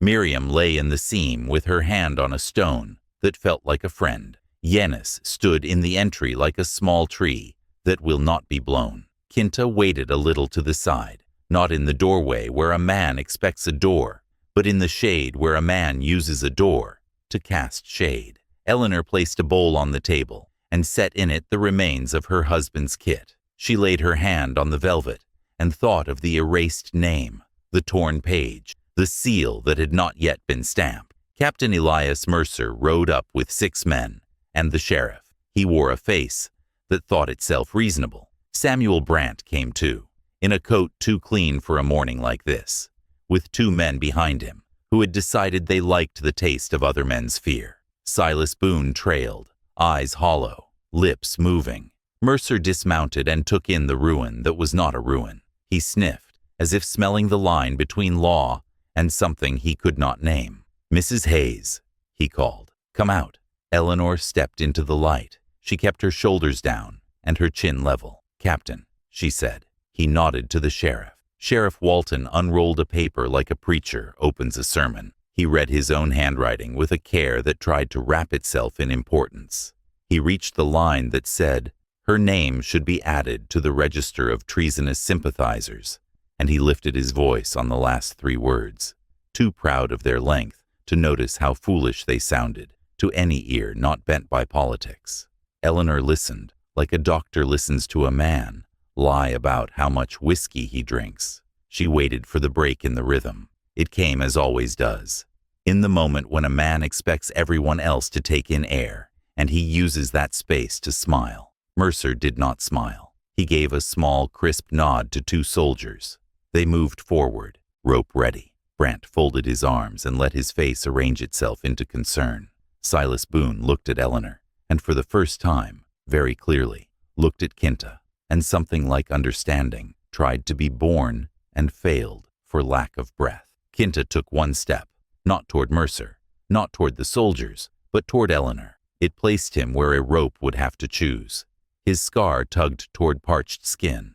He said nothing. Eleanor lifted one hand, flat, palm down, and the soldiers stopped, not because her hand had authority, but because everything in the room had weight, and they could feel it, but could not yet name it. Jonah appeared on the ridge above them, like an afterthought. A man later realizes was the point. He held his ledger under his arm like a Bible, and called down, in a voice that fought, not to tremble, "Sheriff Walton, you forget a line." Walton blinked up at him, offended at the suggestion that his sentences could drop something. "You forget the line that says she is a doctor," Jonah said. "You forget the line that says the girl was drowning in dirt." Walton colored. "This is not a debate," he snapped. He looked at Mercer for approval, and found only boredom. Miriam shifted in the seam, and a small rock moved with a tick. Brant's head jerked. His eyes slit. He looked toward the sound with the nose of a man who finds profit, even in echoes. He smiled. He stepped forward. "I'll fetch the girl," he announced, eager to put his hands on the one thing in the world that might yet be truly innocent of his schemes. He took a step into the shade of the doorway, where Yenes stood small and silent. He took another. He reached for the stone as if it were a curtain. Kinta moved, smooth, not fast, not slow, like water changing its mind. Mercer reached for his pistol as if the movement came from his own body. The soldiers lifted rope. Silas Boone murmured a prayer that sounded like a man reading a list of names he cannot pronounce. And over it all, cutting the morning like a thin, unforgiving knife, Sheriff Walton's voice rose and read, for all to hear, the last line he had saved for the flourish, the sentence that would make it official and nail it to doors and to tongues, that Eleanor Hayes, widow, shall be known henceforth as one who aided the enemy and obstructed the army, and that any citizen who gives her shelter shall be judged the same. Sheriff Walton's voice trembled as it lifted on the last word, proud of the length and blind to the cost. The sound reached the seam in the rock where Miriam hid. It reached Yenes's steady hands and Kinta's scar that lifted a breath. It reached Eleanor's chest and found the part that had not learned to bow. She did not wait for echo. "Then judge me now," she said, not loud, not small, "but you will do it with clean hands." She pointed to the table. On the velvet lay the few instruments Samuel had left unsold. Beside them, a needle of bone glowed pale as a truth that refused to hide. "Put your weapons down," she told the soldiers, "and I will show you what I do with mine." Mercer's smile was a thin wire. "Bind them," he said. Brant took one step into the dark, where a child's breath moved. He reached for the stone, as if it were a curtain drawn on his future. His hand touched rough basalt, and found a coil of willow thorns Yenes had set there, where a greedy palm would look for purchase. Brant hissed and jerked back, as the thorns bit like small, honest snakes. Kinta slid into the gap, not attacking, simply becoming a door, where a door had to be a man. A soldier lunged left. Yenes took a half step, and the soldier met a pole that looked like a walking stick until it met a knee. He went down hard. Rope fell and kicked like a frightened thing. Silas Boone lifted a shaking hand. "Mercer," he said, voice cracking, "this isn't righteous." The captain did not look at him. He looked at the seam in the rock, at the widow in the shade, at the scar that refused to vanish by obeying. "Bring me the girl," he said. Two soldiers moved as one. Kinta reached, not for a throat, not for a gun, but for the rope. He pulled it toward himself with a snap that toppled the first soldier into the second. The two men tangled and swore. Eleanor saw Brant's eyes crawl past Kinta's shoulder and fix on the cistern's shadow. He thought water meant escape and profit. He scrambled for it and found, instead, the slick lip Yenes had warned them about. His heels slid.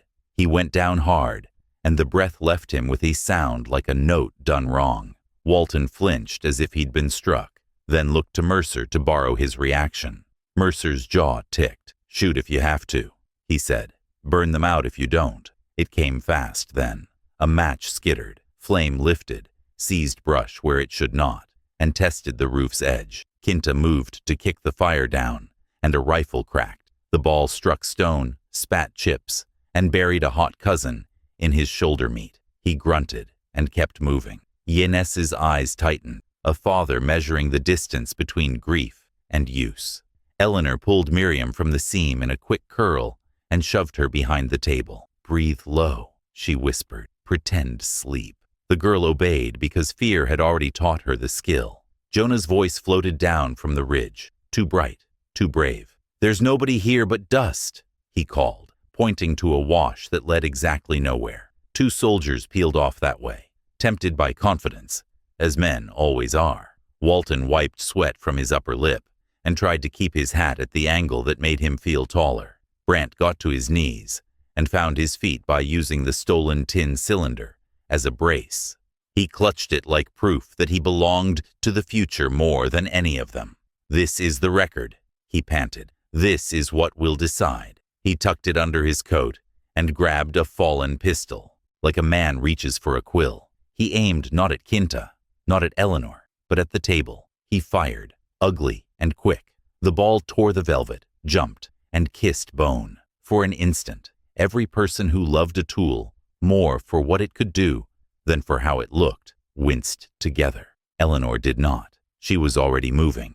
The shot's echo had not finished when she was at Kinta's side, her hand clamped on his shoulder, where blood had begun its steady work of leaving. "Sit," she ordered. He did, because warriors know when surrender is a tactic. "Yenes," she said without looking up. "Hold him. Miriam, eyes on me." The girl's eyes snapped to her. Obedient to the one command she had never been given by anyone who wanted to keep her alive. Mercer took 3 steps toward the doorway and saw, finally, the deeper geometry of the place. That the ruin's mouth was narrow and its lungs were many. He could not bring all his men in at once. He lifted his pistol and leveled it, breath smooth. Eleanor did not hide. She lifted both empty hands so he could see they were wet, only with human blood. "Captain," she said, "keep yourself still. Your men will be no use to you dead. If another ball comes into this room, it will enter someone you'll have to explain to Washington." It worked because it was true. It worked because he needed witnesses as much as he needed victories. He lowered the barrel a hair. 10 minutes, he said. "Then we pull it down around you." He gestured to the roof with the absent cruelty of a man who points out a stain and expects a woman to clean it. In those 10 minutes, Eleanor sewed under fire. Yenes braced Kinta's good shoulder and breathed in through his nose, out through his mouth, as if the 2 of them could lend their steadiness to the artery that wanted to panic. Eleanor slid the bone needle through flesh with a calm that had nothing of ease in it. She tied with a loop that would let swelling happen without tearing. She packed the wound with cloth, steeped in the bitter that had become theirs. Miriam held the basin and did not spill. Kinta's jaw locked. His eyes were on the doorway, not because he doubted Eleanor, but because a man who has lived in ambush knows that healing is its own kind of ambush, and you cannot give all of yourself to it if the world is aiming. Outside, fire licked, and then thought better of it. The wind turned. Smoke blew back on the soldiers and made their eyes water. Mercer cursed at weather like it was a private who had failed inspection. Brant recovered his breath and his sense of grievance and tried to pry Walton's courage into his own hands. "Read it again," he snapped. "Read the last line again so they hear what's coming." Walton licked dry lips. His voice wavered. He read. The words landed dull. The men looked at the ruin and saw, not a fortification, but a room where a woman sewed a man back to the world because the world would not do it on its own. Something in them shifted. It was small. It was enough to make Mercer angry. Silas Boone made his choice where choices end. He stepped forward and said, "Horse, Captain, if you take the girl, I will stand in front of her, and you will have to shoot through me." The sentence rang wrong in his own ears even as he said it. He was not a man, used to making his body useful. Mercer looked at him like a man looks at a chair when it starts preaching. "Stand where you like," he said. "I'll shoot around you." Silas's face crumpled and reformed. He looked up at Jonah. "Ring the bell," he shouted. It was a useless command. The bell lay cracked in the church's ribs. Still, Jonah understood. He lifted his ledger and began to read names. He read the names of men he had buried under wrong ones. He read the name of Caleb Hale, who had not yet come to fetch his daughter, and might never. He read the name of a Modoc boy, who had drowned at Lost River, and been listed as hostile. The reading cut air into strips. The soldiers shifted. One lowered his rope. Then Mercer barked, and men remembered the sound their paychecks made when folded inside orders. Eleanor's 10 minutes ended with a knot and a breath and a hand pressed firm to keep Clot firm. She looked at Kinta. He nodded once. He stood and swayed and readjusted his knife, not because he would use it, but because a man must know where his tools are when the next thing comes. "You live," Yennis said flatly. It was a sentence. It was not a question. Kinta grunted and turned toward the light. Eleanor stepped into the doorway. "Captain," she called, "take Samuel Brant. Take his tin. He is the one who wrote the lie that will get you killed. The rest is work and weather." Brant laughed, high, afraid. "She's hysterical," he blurted. "She's always been." The word hung rancid. The soldiers looked at Eleanor's hands, and then at Brant's, and knew where blood had chosen to live. Mercer did not care. He had chosen his play, and would see it through, because men like him do not learn differently until too late. "Fire," he said, and his voice was tired now. He wanted this done. A soldier swung a hook into the edge of the roof canvas and pulled. The fabric tore with the long, sad sound of a dress ruined at a dance. Light slammed in. Smoke swirled. Kinta stepped out and met a buttstock with his forearm. Bone thudded. He turned the rifle aside. Yennis tripped a man with his stick, and the stick became a spear when it had to.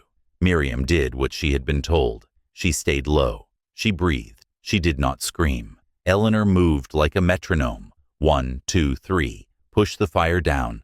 Pull the wounded back. Shove the basin into the girl's hands. Turn. Set the hook free. Slam the pole across the opening. Turn again. The fight snapped open and shut, in small, cruel petals. A soldier got past the threshold and raised his rifle muzzle toward the seam. Eleanor threw the basin. It hit his wrist with a crack, and the muzzle jumped. The round went wild and found, with idiot accuracy, the space between two stones, where it could hurt only the air. Brant saw his path and lunged for the seam, for the child, for the one uncomplicated victory left. He grabbed Miriam by the shawl and yanked. The shawl tore. Miriam twisted and bit his wrist so hard, her teeth printed his hunger. He screamed. Kinta turned at the sound. He moved, and Mercer, who had waited with a predator's patience for the one tilt that makes a clean shot, found it. He fired. The ball took Kinta in the ribs where Eleanor's needle could not follow without a miracle. Time went thin. Kinta staggered but did not fall. He reached Brant and put one hand on the man's chest. Not a strike, not a blow, just a placement, as if measuring where a heart ought to be. He pushed. Brant stumbled back, tripped on the torn canvas, and went down hard. The tin cylinder skittered out from his coat and rolled to the table leg where it stopped, as if the foot of the past had stepped on it. Mercer cocked his pistol for the second shot. Eleanor did not have a weapon. She had the register. She turned and leaped for the crack high in the wall, where they had hidden the parish book. Her fingers found waxed cloth and pulled. The book fell into her arms, heavy as a life. She spun and held it up between Mercer and Kinta, like a shield made of paper and ink and shame. "Shoot a church," she said. "Shoot a marriage. Shoot your own oath." She spoke low. Mercer hesitated, because even men who hate cannot help feeling the edge of a sentence that fits. In that breath, Yennis struck his stick across Mercer's wrist. The pistol fired wild. The ball took stone. Chips bit cheeks. Kinta sank to a knee then, because the blood had finally said enough. He set one hand on the floor like a man, kneeling to drink, and found dust instead of water. Eleanor slid to him and felt the heat leaving like a tide, dragged by a hard moon. "I will hold," he told her, and smiled with half his mouth, the half the scar had not claimed. "Do not lie," she said, and for once she could not offer arithmetic. He laughed breathlessly. "Then I will tell you the thing the priest burned," he said. His voice was thinner now, but it did not tremble. "Your marriage page. There were 2 names there the day you wed. Yours, your man's. and a third in the edge, mine. Eleanor's heart miscounted. Why? She whispered. The doorway, the rifles, the men, the priest. They fell away like scenery dragged off between acts. Only Quinta's mouth existed, only his words. Because I stood, he said. Because I took your man from a wagon where fever had undone him and carried him to that door and asked for a blessing on a union I didn't understand. And the priest got scared of what it would mean to write my name beside yours. And later, he scraped it out until the paper begged. He said he did it to spare you. He did it to spare himself. That is why when I came at dusk I knew your door. I had held it once from the other side. Silas Boone heard. His knees bent like a man learning how to kneel. It's true, he choked. I blotted it. I told myself the town would not understand. I told myself soldiers would come. I told myself God wanted neatness. I didn't ask God. I asked fear. The register weighed Eleanor's arms. She wanted to beat him with it, and she wanted to forgive him, and the two wants met and bit, and left a third thing that was neither and both. Then write now, she said. Write that a man bled to keep a child from being taken into earth or law. She shoved the book into Silas's hands. Write it where it will be. A wound paper can carry and not call infection. Outside, fire forgot its work. Wind changed its mind twice.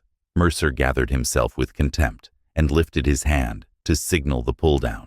He never made the motion. A crack sounded from the ridge that was not a rifle.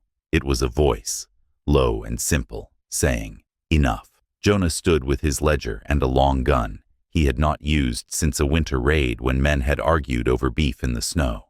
He pointed the barrel at the sky and fired. A loud, useless warning meant not to hit, but to stop. The shot made the soldiers flinch backward and reset. In that sliver, Yanez dragged Quinta deeper into the room, where a man's last breath could be given to the person who had earned it. Eleanor pressed her palm hard to the wound and felt the terrible truth we learn at tables and wars. You can hold back a river for a heartbeat, not for a season. Quinta's eyes clouded and cleared. He looked not at Eleanor, but past her, toward the low ceiling, toward the seam where Miriam had hidden. He listened to the girl's breathing like it was a song an old friend hums when he thinks he is alone. Good, he murmured. Keep that. He turned his head the small distance that cost him. He found Eleanor's face. The clinic, he said. Build it every day. She nodded because it was a command and a gift. He exhaled. The sound left and did not return. His fingers loosened. Yanez closed his eyes. The room did not change. The world did. Mercer saw it and felt nothing he would admit. He raised his hand again. Take the book, he said, flinty now. Silas Boone, clutching the register, recoiled. He held it to his chest as if, for once pressing a page to his breast, could push the right blood through. No, he said. You may take my collar. Walton stared, stunned by a kind of courage he had not studied. Brant decided the moment belonged to him. He lunged for the register, grabbed it, and wrenched. The waxed cloth tore. Pages slid. A leaf came loose and fluttered down, blackened in one corner from the night of burning, and landed face down in a damp footprint. Brant bent for it. Eleanor was faster. She put her boot on the page and looked at him. You have taken enough, she said. Something in her tone made even Mercer stop looking for the thread he could pull. Silas reached and held the book tighter. He whispered a date that only he knew.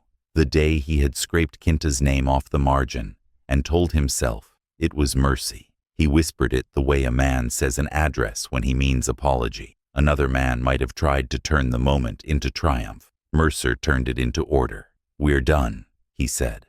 He looked at the dead man on the floor, at the child with mud-streaked hair, at the widow with blood on her hands and paper under her boot, at the old man with the stick. He looked at Brant, who trembled with the rage of men who wanted to be braver than their greed would allow. He looked at Walton and saw a deputy already rolling a story thin in his mouth.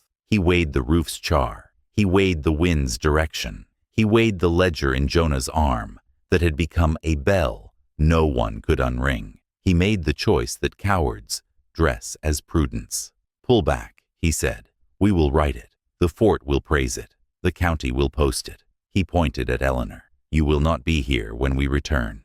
They left the way men do, who claim victory, where breath tells a different story. Brant lingered half a heartbeat too long and spat near the threshold, because spitting is cheap and ownership is expensive. Yanez watched him with an old, cold stare that took measure and kept it. Walton folded his paper and tucked it into his coat and touched the place 3 times, not in piety, but in habit. Silas Boone stood, register tight, face washed hollow by heat, and a decision that came late and still counted.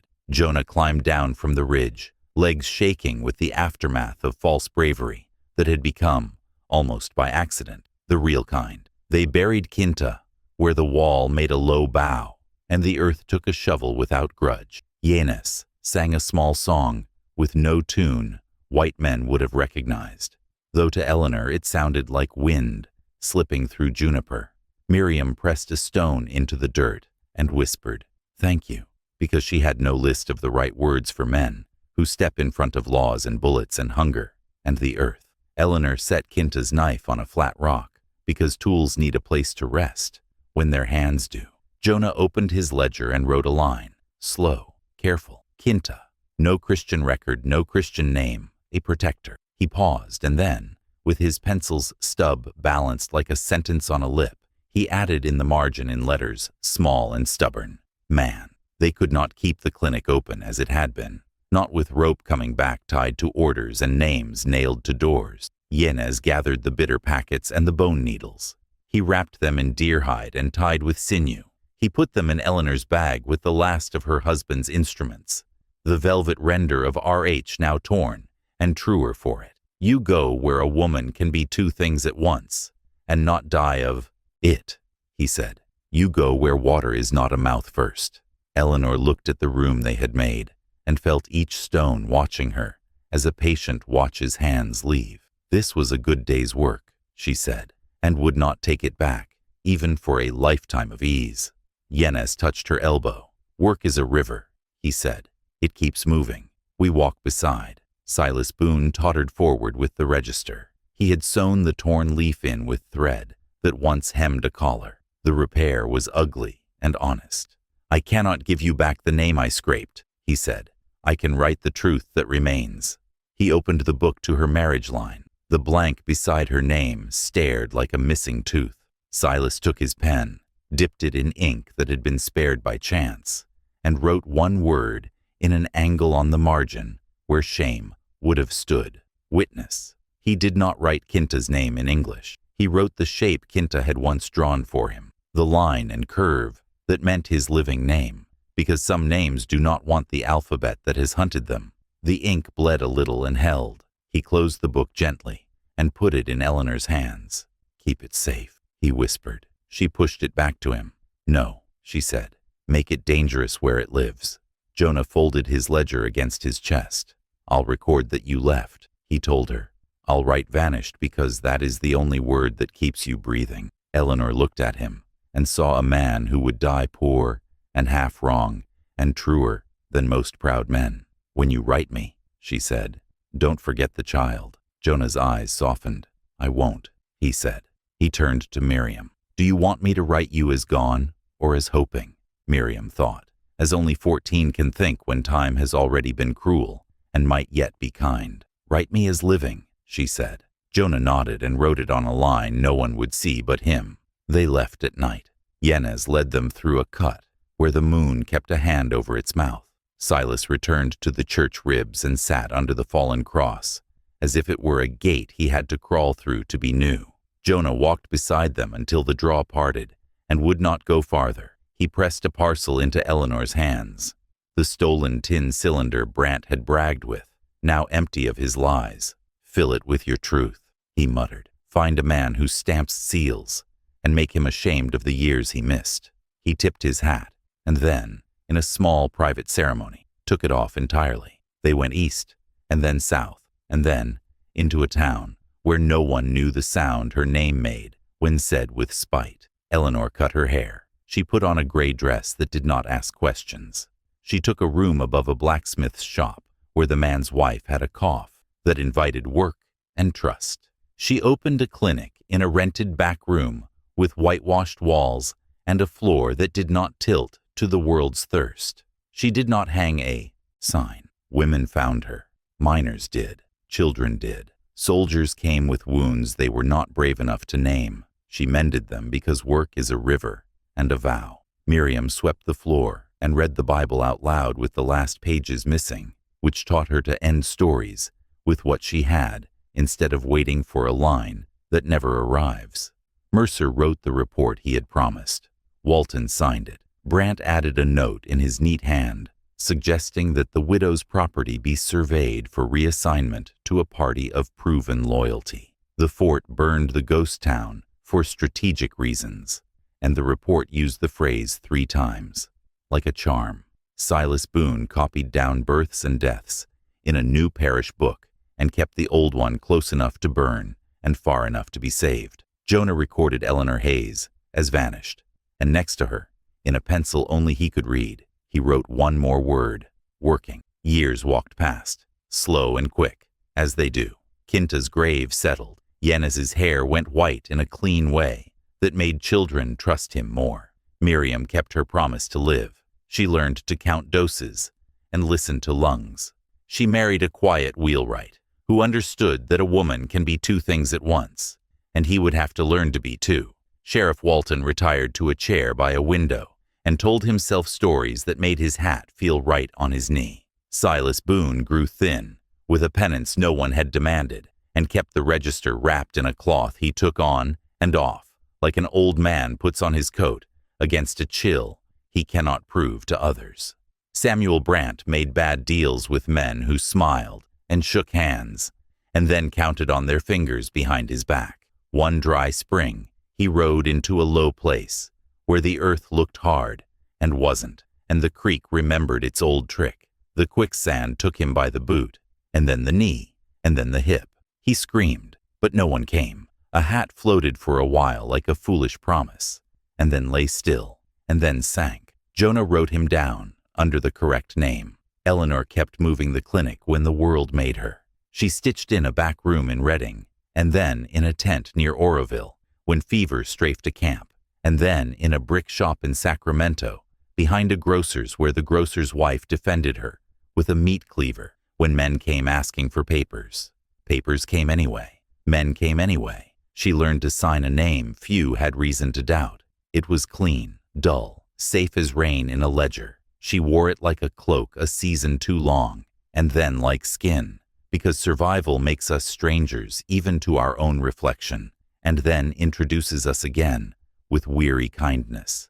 In 1898, in a hospital that had learned to be proud of its file room, a clerk stamped a tin cylinder with a red seal that made small men feel large. The file contained admission notes, a line in a steady feminine hand about chest pains that come and go, and then, near the bottom, the note that matters, the one written not for doctors or for soldiers, but for those who keep the covenant with paper, because men once taught them to distrust their own memory. The hand trembles in one word only, the name. She signs it, and then draws a line through the word widow, with a stroke, neither angry nor ashamed. It looks like a vein at last, allowed to swell where it needs to carry blood.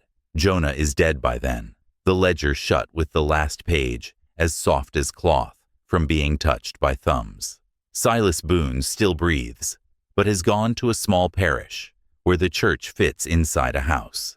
Yenez has been gone 3 winters, his stick leaning in a corner where boys take it down and practice the moves that make wrists useful. Miriam, middle-aged, strong, hears from a wagoner that a sealed file in a hospital bears a hand that looks like someone she once loved and feared into life. She goes to find it, because some promises to yourself can be kept only by looking a stranger in the eye and recognizing your own face. She stands at the desk where the clerk peels the seal like a man unbuttoning a history. He sniffs at the red wax and makes a sound he believes is important. He slides out the paper and lays it like a ribbon on the counter. Miriam touches the edge with 2 fingers and does not cry, because the tears are somewhere else, reapportioned by a country that still eats.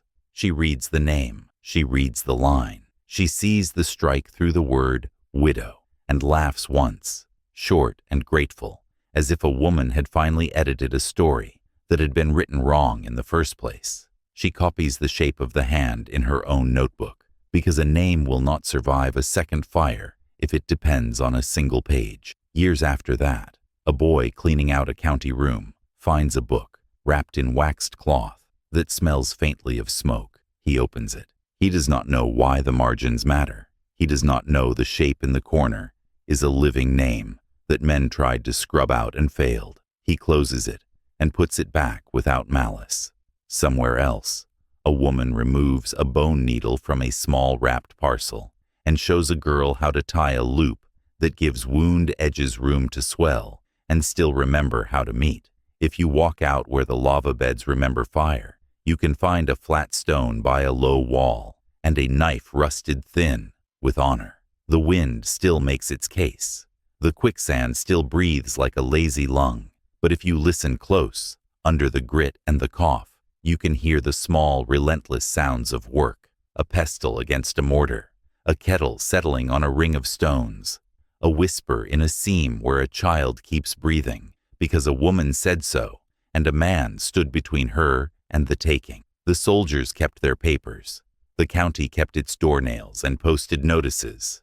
Men like Brant did their sums until water did its own. Truth lived where it always lives, between hands, along scars, in the cramped, stubborn script someone chooses when neatness would be a lie. It lives in a parish register, with a witness scrawled in a shape a priest once feared. It lives in an undertaker's ledger, where a man wrote, vanished, because he loved life more than he loved accuracy. It lives in a sealed hospital file, opened by a woman who learned at 14 that the earth will swallow you if someone doesn't remember your name out loud. And if you ever find that register and that ledger and that file sitting together like old friends with bad spines, open them in any order and they will still tell you the same thing, that a woman can build a clinic in a ruin, that a warrior can make a grave into a threshold, that a priest can be late and still arrive, that a clerk's red seal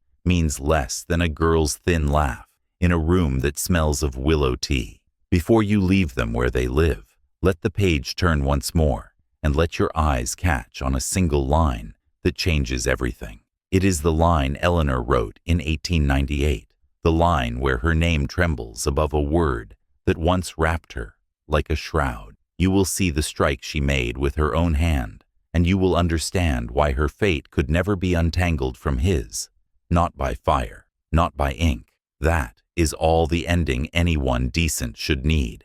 And if you want the beginning again, if you want to watch the land lift its teeth, and the dust drown a town, and the quicksand open its lazy mouth, and the church's cross lean like a tired man, and the writer at dusk sit the edge of the world like a comma before a sentence you haven't read, well, the pages know the way. And in that sealed file, her handwriting trembles on a single line, where she signed her name above the word widow, but struck it through. If the ledger speaks again, you'll know which page to open first.